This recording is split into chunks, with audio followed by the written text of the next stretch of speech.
Na-crave na rin ba kayo sa mga pagkaing ito matapos dumaan ang mga ito sa inyong For You page or FYP? O kaya naman sa feed ninyo sa Facebook?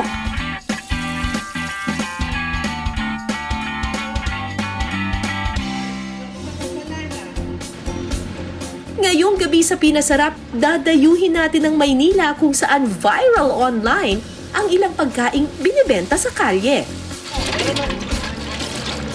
Masarap na, suwag pa sa bulsa.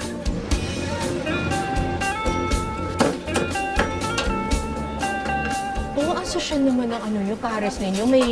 May baka, tsaka may lechon.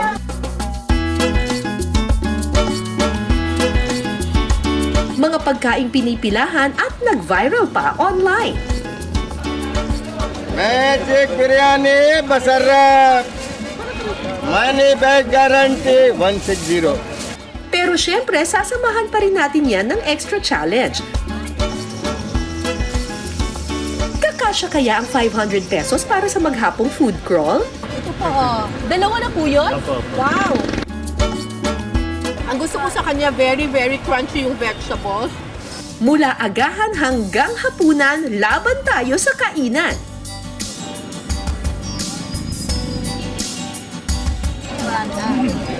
Sandali lang po! Ay, wala ka mo mabuti, baby. Harap! It's very refreshing. Tapos may gulaman siya. Hindi siya super duper tamis. Ang first stop natin, isang Mexican food store sa Divisoria.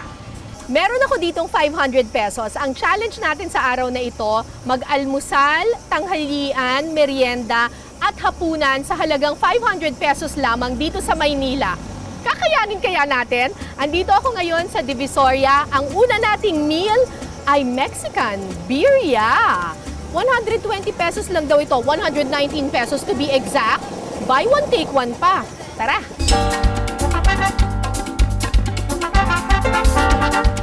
Hello po! Pabili po ng birria. Oh, may sisig birria rin, oh. Social, buy one, take one. Ay, may consomme. O sige, yung sauce niya. Add on ako ng consomme. 134. Thank you. So, yung birria ay isang Mexican dish. Sa Mexico, if I'm not mistaken, it's usually made of lamb or made of goat. Para siyang goat stew. Tapos nilalagay nila sa soft taco, pero dito hindi goat or hindi lamb ang birria dito ay beef at saka sisig. Para may Pinoy touch. Thank you.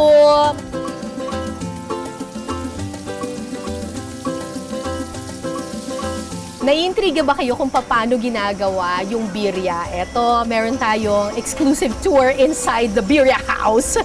So, eto yan. Ang una nila ginagawa, ina-assemble muna nila. So, meron silang tortilla dito, soft tacos, tapos papainitin nila. Kaya yan color orange kasi nilalagyan nila ng annatto oil. Yung annatto oil ay atsuete with oil. So, para lang mas maganda yung kulay niya. Wala naman lasa masyado ang annatto. Tapos, lalagyan na nila ng toppings. This is beef. Tapos, meron silang vegetables na, ano ba laman ito, ate? Pipino, kamatis, tsaka sibuyas. Wansoy. Ay, sarap. Wansoy, may cilantro. Tapos, meron ding corn. Magkaiba po ito. Ito sisig. So, depende sa'yo kung ang pipiliin mo ay beef or sisig. Tapos, i-assemble nila, lalagyan nila ng... Anong sauce po yan, ma'am? Cheese po, tsaka Lalagyan nila ng cheese sauce at saka ng garlic sauce. hot sauce. Tapos, hot sauce. Pwede yung sa akin, walang hot sauce. Titiklopin ngayon nila yon. Wow! Punong-puno, busog na busog yung birria. Tapos, saka ngayon ililipat dito para maluto. So actually, lahat na naman ng ingredients dito luto na. Yung beef, naluto na nila. Yung sisig, naluto na nila. Yung tortilla, okay na rin siya kasi naluto na rin nila. Pero dito, nilalagay nila ito dito para maging mas crunchy siya. Babalik na rin ko. Opo, ma'am. Eh ganun, kailangan super kulay. Lalagyan ng cheese. Ay! My God! Baka mag-complain sila buo-buo yung cheese. Tapos, gulay. Gano'ng karami? Ganyan lang. Okay, tapos, dalawa. Bundat. Bundat na bundat.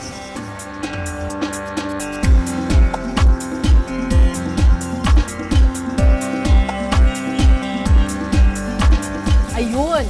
Yun, ganun lang. Pwede na to? Pak! Oh, go, go, go. Okay, malapit na po. Paano po yan kakainin? Nag-grab lang po sila. Ah, ganun. Di pa kayo malulugi? Buy one, take one. O, ayan na. Bongga. Kaya ko po to. Okay, order po! So, kapag umorder ka ng birria, mas maganda kung bukod doon sa parang tacos na crunchy, ay umorder ka rin ng consomme. Ito yung parang, ito yung pinaglagaan nila ng beef. Ididip mo siya dito. Ay, panalo. Uy, ang sarap nito ihalo sa kanin. Ito, may kanin dito.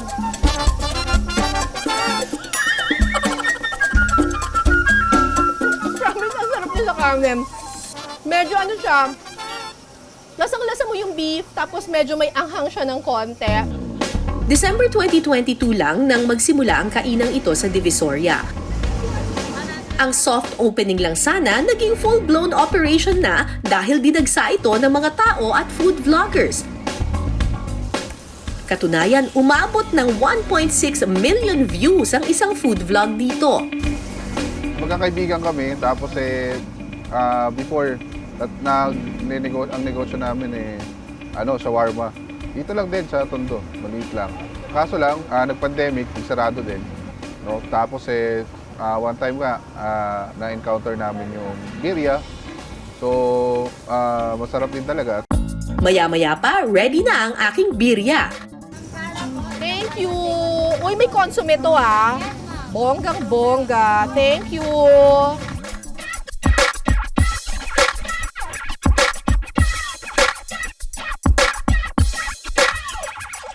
Okay, tikman na natin itong birria. Alam mo, challenge siyang kainin kasi busog na busog siya sa laman. Uy, ang sarap. Ang sarap ng luto nila dun sa beef. Wow! Ang sarap nung timpla nila dun sa beef. Tapos, gusto ko yung hindi sila nagtipid sa gulay, sa corn, sa cheese. Ang comment ko lang sa kanya, medyo mahirap siyang kainin kasi busog na busog sa ricados. Ang sarap nung combination ng cheese, nung vegetables, nung corn. Tapos yung beef, napakamalasa. Tapos panalo itong sauce na to. Actually, pwede itong iulam sa kanin. Pwede itong rice meal eh. Kung heavy meal naman ang hanap ninyo, dito sa isang kalye sa Binondo, may natatagong kainan na tiyak bubusog sa inyo. Mag-aalas 12 na ng tanghali. Medyo nagugutom na ako. Oras na para sa tanghalian. Ang balita ko, dito daw sa Binondo, meron daw sikat na paresan. Kasi lechon pares ang kanilang siniserve. Eto na nga yun, no?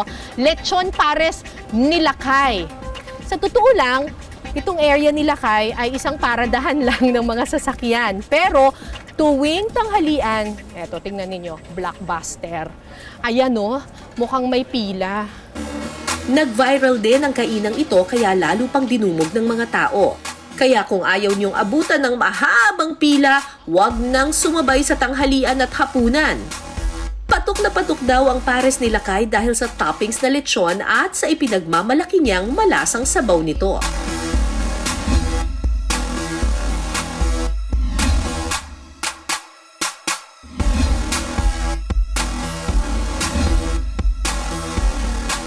Ang niluluto ko po ma'am ngayon yung sabaw po ng lechon pares po. Unahin po natin itong sibuyas, bawang, saka luya. ito may tubig na po siya. And then itong taba ng baka. Sunod po natin itong star anise and then yung sibot. Ito po yung sili panigang, cinnamon sticks saka cinnamon powder. Cinnamon po ang pang patanggal po siya ng amoy ng baka, tapos lansa. Sunod na ilalagay ang garlic powder, asin, seasoning, oyster sauce at beef powder. Hihintayin lang itong kumulo. Nag-start po ako nung magtinda ng Paris po nung bago po siya mag-pandemic. Pero wala pa siyang lechon noon. Pasulpot-sulpot pa lang siya. Try ko lang po na gumawa ng lechon kawali. Then time na kumain kaming mag-ama, sinubukan ko na ilagay sa sabaw ng pares. Pwede naman po lang isama po yung lechon kawali sa pares. Yun po nag-start na po doon. Kapag kumulo na ang sabaw, ilalagay na ang mga pampalapot gaya ng cornstarch at harina. Hahaluin lang ito at pakukuluan sa loob ng 15 minuto. Pagkatapos, luto na ang pares. Lalagyan ng toppings na lechon kawali at baka. Ito na ang pinakahihintay natin, ang matikman ng lechon pares ni Lakay. Okay. Ang haba ng pinila ko doon, pinagpawisan ako ng bonggang-bongga. Nagulat ako kasi meron pa siyang kasamang beef sa ilalim. Akala ko talagang crispy lechon lang. Pero ayun may pa-beef pa. Siya, diba? Mananin. Ay, panalo! Yung lechon mismo, ang lambot, pero ang crispy pa ng balat. Super lambot yung beef. Tapos yung pares sauce, yung malapot siya. Alam mong, kasi pinakuluan ito tapos may collagen, something. Tsaka may taba-taba pa. Ito binigyan ako ng taba ni Lakay.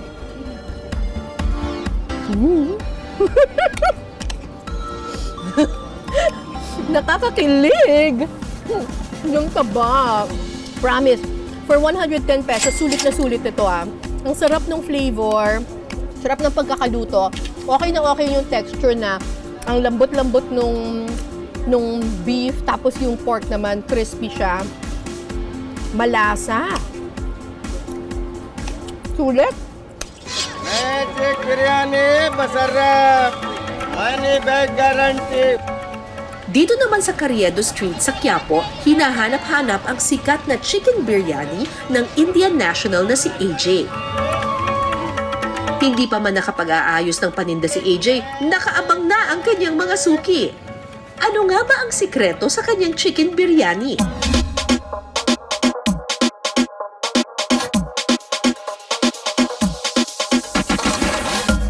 Unang imamarinate ang manok gamit ang yogurt at masala.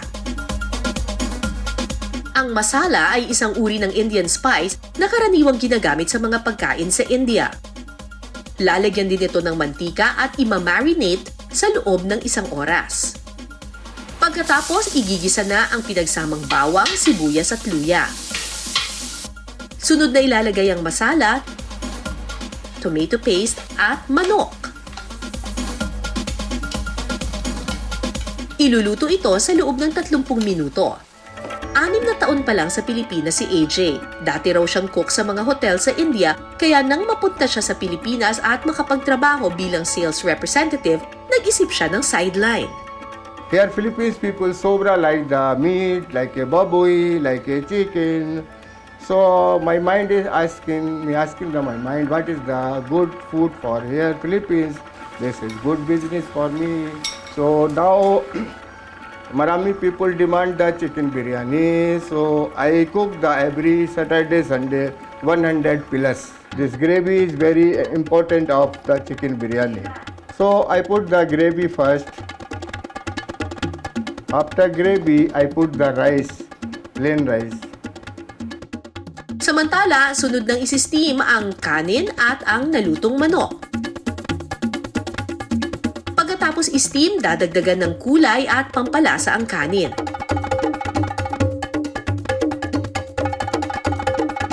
This is chicken biryani, Masarraf chicken biryani, magic chicken biryani.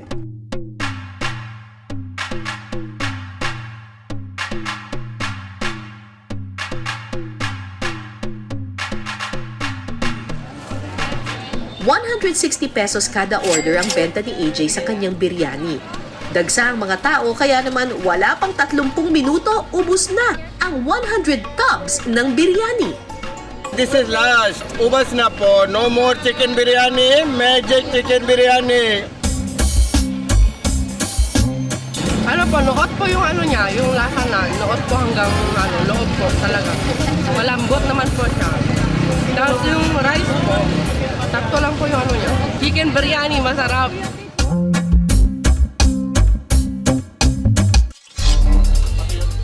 Busog na ba kayo mga kapuso? Syempre, kung may agahan at tanghalian, meron din dapat merienda.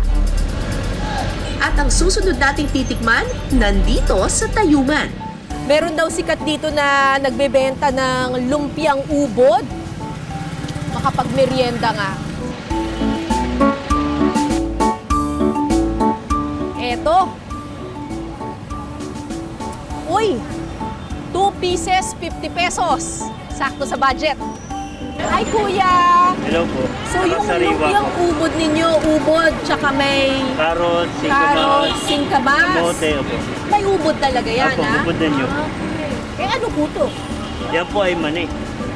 Asukal, bawang, saka bawang na may mani, na may luya. Okay.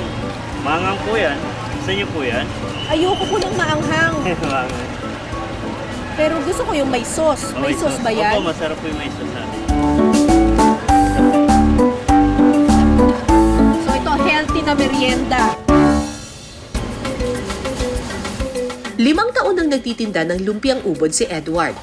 Impluwensya raw ito ng kanyang biyanan na nagluluto rin ng lumpia. Ang ginawa ko, pinag-isipan ko siya mabuti. Tinesting ko muna. Nilagyan ko na ito, nilagyan ko ng ubod. Ito, tapos yun. Pumatok ako. Lalo pa raw nakilala ang kanyang lumpia nang mapanood ito online at pumatok sa netizens. Malaking tulong daw ang kinikita niya sa lumpia para sa pag-aaral ng 5 niyang anak. Bukod sa lasa, hindi rin daw siya nagtitipid sa sangkap kaya ito binabalik-balikan. Unang ginagayat ni na Edward ang singkamas, carrots at kamote. Pagkatapos, igigisa na sa butter ang bawang, ubod ng niyog, at ang ginayat na gulay. Lalagyan din ito ng seasonings. Lalagyan.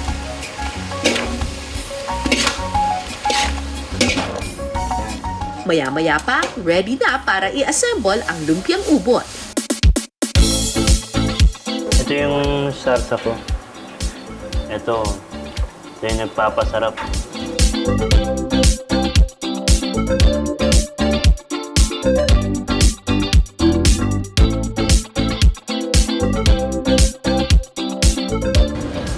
Ay, Diyos ko. Oh my gosh. Oops! Alam mong fresh na fresh yung vegetables kasi very crunchy pa siya. Opo, masarap yun. Pati yung lettuce. Crunchy pa.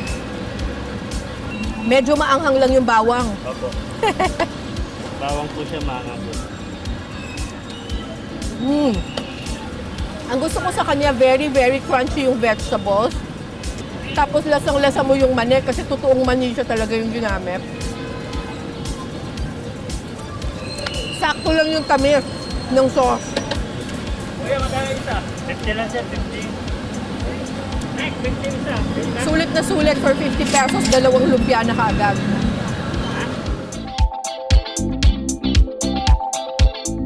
Siyempre, hindi kumpleto ang ating food trip sa Maynila kung walang panulak.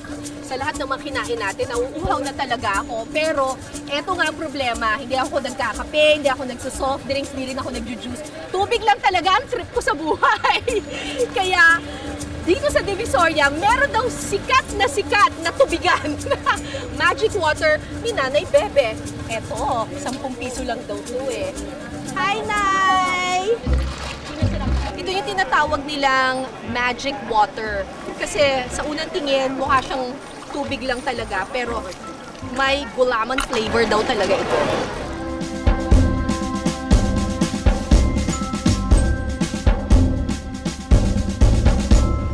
po yan? Vanilla po, ma'am. Ah, vanilla. Wow, social. Vanilla extract. Ano na po yung nilagay ninyo? Sukal po. Ah, asukal lang? Wala pong gulaman? Meron po. Ito po asukal. Pandala ko po, 46 kilo. 46 kilos ng asukal? Sa isang araw naubos yan? Po ako. Ah, so bali ang nilalagay nyo lang asukal, tapos vanilla extract, tapos tubig. Tubig lang po. Aakalain mong tubig lang talaga ito dahil clear gulaman ang ginagamit ni Nanay Bebe sa magic water. At dapat daw punong-puno ng yelo ang kanyang lalagyan. Naku, naipit na po yung sandok. Ay, Diyos ko! Ayun lumabas ng sandok!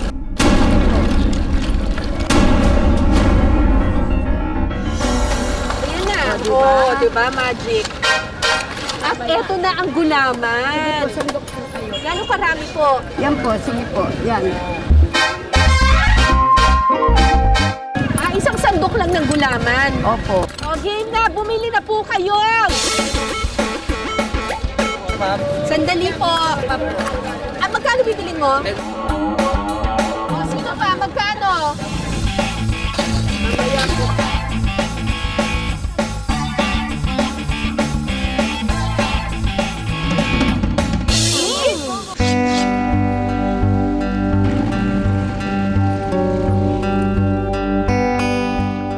Talaga namang pinipilahan ng mga tao ang magic water ni Nanay Bebe.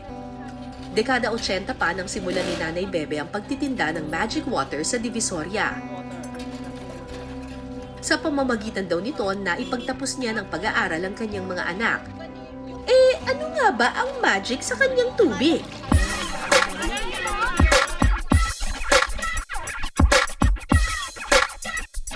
Ayan o, ayan ang secret, ang gulaman. Nay, ako po, 10 piso. Ito na po ha. Salamat, Nay. Ito yung sikat na magic water dito sa Divisoria. Kasi pag tinignan mo siya, mukhang tubig lang talaga. Pero pag tinikman natin,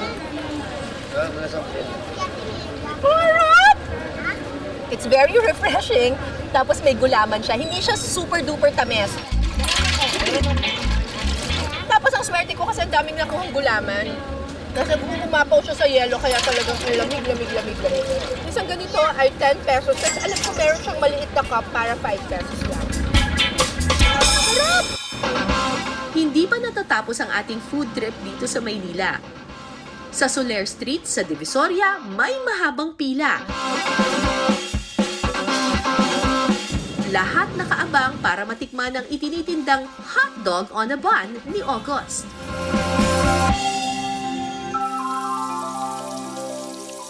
Mabilis lutuin. Pangmasa talaga eh. Yun ang gusto ng tao. Saglit lang, tapos andyan na pagkaluto, madaling kainin.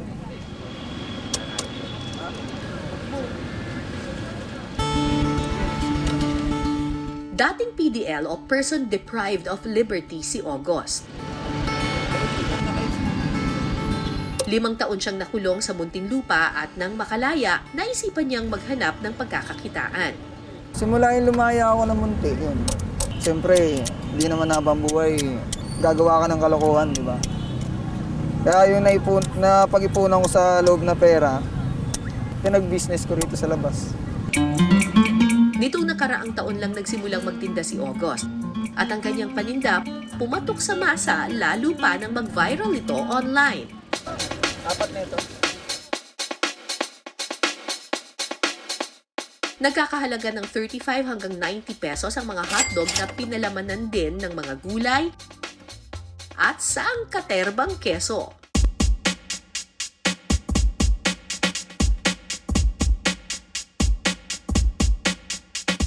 Sobrang sarap. Hindi siya tinipid sa lasa. Sa mga ingredients niya, marami ako nabilan na ganito pero wala akong natikman na katulad nito kasi sobrang sarap. Sarap ng lasa, puro cheese talaga.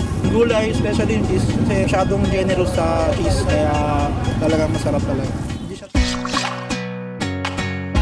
Pasado kaya tayo sa ating 500 peso challenge sa affordable Birria rin, no? pero masarap na food crawl sa Maynila? Breakfast? Check! Uy, ang sarap. Rice meals for lunch? Check! Ay, panalo. Merienda? Check na check! Sulit na sulit for 50 pesos, 2 lumpia na kaagad. Drinks? Check din! Pasok sa halagang 499 pesos. May piso pang sukli. Mabigat sa tiyan pero hindi mabigat sa bulsa. May kasama pang kwentong kapupulutan ng inspirasyon sa buhay. Dahil sa sipag at tiyaga, kayang-kayang kumita at makatulong sa pamilya. Hanggang sa susunod na kwentuhan at salo-salo, Okay, order po! ako po si Cara David. Ito ang Pinasarap.